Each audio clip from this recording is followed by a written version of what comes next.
Welcome back. Mary-Kate Corbiones has two sons, both born prematurely and both healthy, thanks in large part to the March of Dimes. Here's Mary-Kate with her story and how the March of Dimes really helped her. Mary-Kate, thank you so much for coming on our show. Thank you for inviting us. All right, talk to me about your family and your two sons, Eli and Jack. Eli was born in 2009, and he was born at 29 weeks after I was diagnosed with preeclampsia. He weighed 2 pounds 11 ounces when he was born, and he spent 51 days in the NICU at Memorial Hospital West. It was very traumatic for us as a family.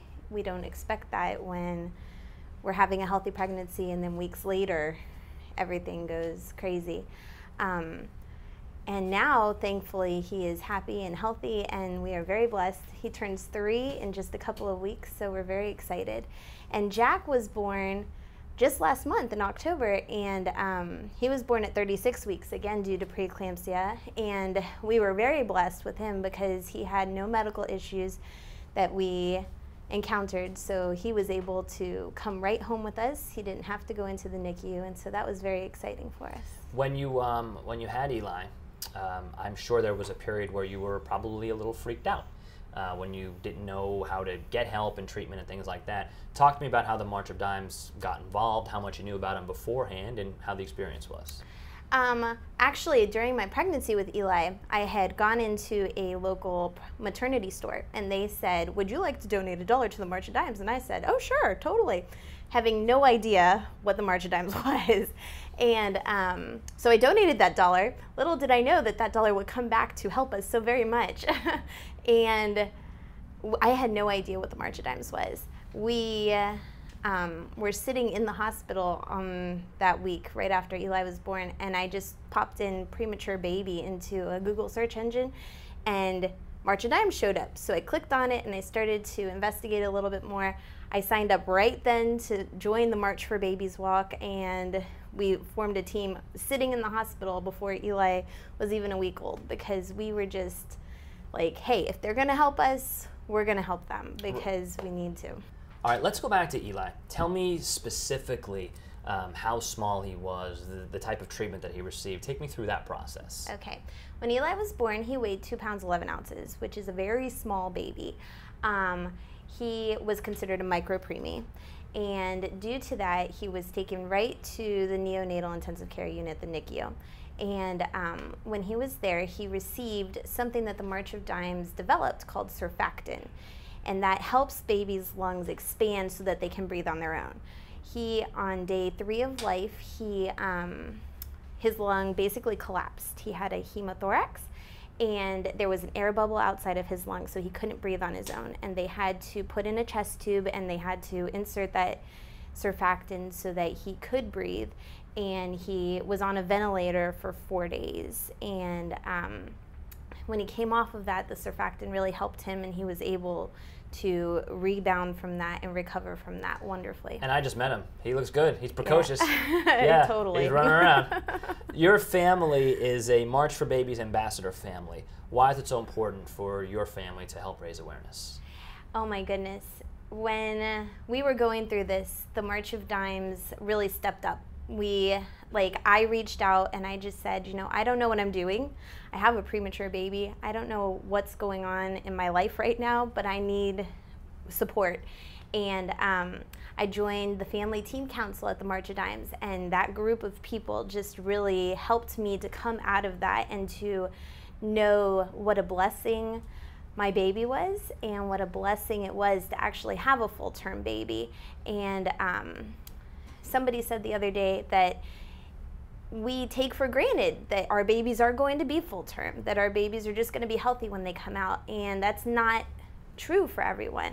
39 weeks is ideal. 40 weeks, even better.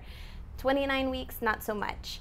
And when Eli was born, he just struggled for life so much, and we know that the March of Dimes helped him become who he is today, the happy, healthy 3-year-old. Well, it's a great story, and we'll see you and your family at the March for Babies, right? Absolutely.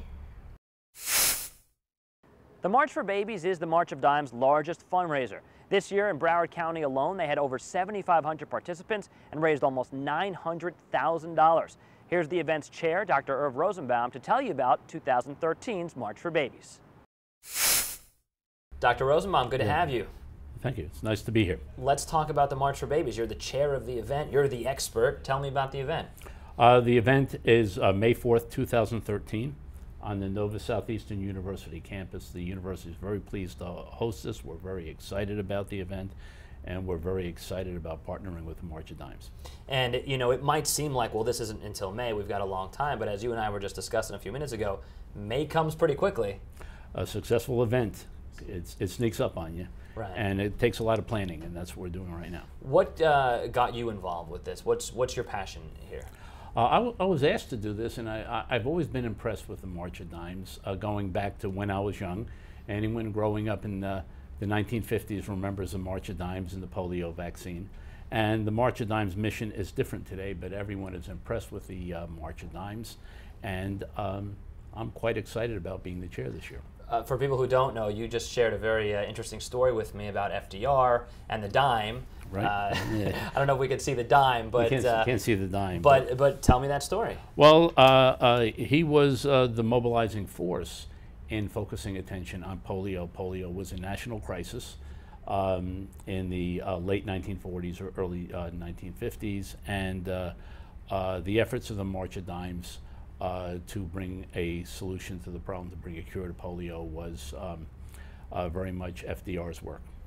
So let's fast forward to today and tell me why you think the March of Dimes is so important in the community. And I know that in Broward County in particular, prematurity rates are pretty high, correct? Yeah, above 14% above the national average.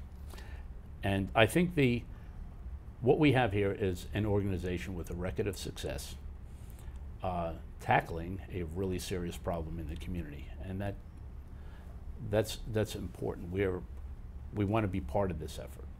And the last thing is, for people watching who want to be part of this effort, like you just said, and they want to be part of March for Babies, what do they do? How do they get involved? Marchforbabies.org. Look up Broward County. We're hoping to raise about $1 million this year in Broward County. And I think that they can get all the information they need from marchforbabies.org. Have you ever raised $1 million before doing this? Not that much money, but I've been up there. Yeah. But not $1 million. All right. Well, good luck. That's a lot of change. Good luck. Yeah. All right. Take care. Thanks for coming by. Thank you. Bye-bye. To reach the March for Babies, just call 954-772-2290. That's all for today's show. I really hope you enjoyed it. And remember, if you have any ideas for segments we should cover, just send me an email at feedback@sfltv.net. You can always follow us on Facebook and follow me on Twitter @DaveAzer. Have a great rest of the weekend, and I'll see you right back here next week, same time, same place.